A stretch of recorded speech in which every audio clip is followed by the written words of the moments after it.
How does a city, built on the promise of prosperity and progress, fall into such a state of disrepair that it becomes known as the murder capital of the United States?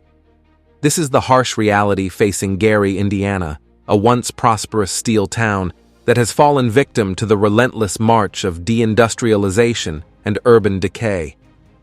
Gary's ascent to prominence was linked to the growth of the steel industry in the early 20th century. As the demand for steel skyrocketed, the United States Steel Corporation saw an opportunity to establish a massive production facility on the shores of Lake Michigan, ensuring efficient transportation and access to raw materials. In 1906, the corporation acquired over 10,000 acres of swampland and set about constructing the Gary Works Steel Mill, a giant industrial complex that would become the backbone of the fledgling city. With the promise of steady employment and a chance at a better life, workers flocked to Gary from far and wide, transforming the once desolate landscape into a busy urban center. The city's growth was carefully orchestrated by the corporation, with architects and urban planners designing everything from residential neighborhoods to commercial districts and public spaces. The grandeur of Gary's architecture gives a glimpse of the city's ambition, with buildings like the City Methodist Church and the Memorial Auditorium standing as iconic landmarks of the era. The City Methodist Church, completed in 1926 at a cost of over $800,000, equivalent to over $14 million today, was a spectacular 9-story complex that also included a 1,000-seat theater, offices, a dining hall, and a gymnasium, serving over 3,000 congregants at its peak. As the steel industry thrived, so too did Gary's population and economy. Immigrants from Europe and migrants from the American South converged on the city, creating a rich tapestry of cultures and traditions. Broadway, the city's main commercial thoroughfare, bustled with activity, lined with department stores, theaters, and restaurants catering to the growing middle class. The influx of workers was not limited to domestic migration alone.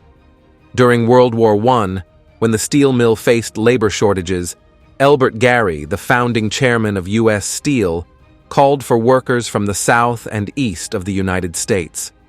This move brought about a dramatic shift in Gary's demographics, as the percentage of immigrants and minorities rose from around 8.8% before the war to 28.5% of the 30,000 employees after the call for workers. Gary's prosperity was not merely confined to the realm of industry and commerce.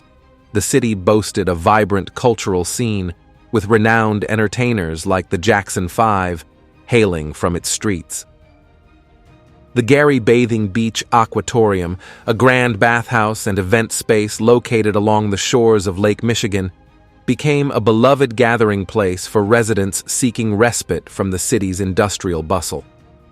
The Aquatorium, built in the early 1920s, served as a hub for various events, from classical ballroom dancing to parties, and provided access to a beachfront area thanks to a generous donation of over 100 acres of land by U.S. Steel. As the 1960s approached, Gary seemed poised for continued growth and prosperity. With a booming steel industry and a thriving population, the city embodied the very essence of the American dream. At its peak in the 1960s, Gary boasted a population of over 178,000 and was hailed as a shining example of American ingenuity and progress, earning its nickname, the City of the Century.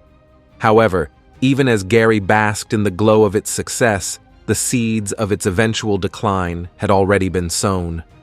The very industry that had fueled the city's rise would ultimately contribute to its downfall, as the steel mills struggled to compete with modern, more efficient facilities overseas. In the 1970s, a global recession in the steel market led to plummeting steel prices and widespread mill closures across the United States. The effects on Gary were devastating, with layoffs and job losses rippling through the city's economy. The U.S. Steel Gary Works, which had employed over 30,000 workers in 1970, saw its workforce dwindle to just 6,000 by 1990 and further down to 5,100 by August 2015, according to the New York Times. As the steel industry contracted, businesses shuttered, and residents departed in droves, seeking employment and opportunities elsewhere. This exodus, known as the White Flight, saw Gary's white population rapidly diminish, leaving behind a predominantly African-American community to grapple with the city's mounting challenges. The city's racial demographics shifted dramatically, with the white population dropping from 78.7% in 1930 to only 10.7% by 2010, while the African-American population grew from 17.8% in 1930 to 84.8% by 2010. The loss of tax revenue and economic investment left Gary's infrastructure crumbling, its schools and public services struggling to keep pace with the city's declining fortunes. Crime rates soared, and once thriving neighborhoods fell into disrepair as abandoned buildings and vacant lots became all too common sights.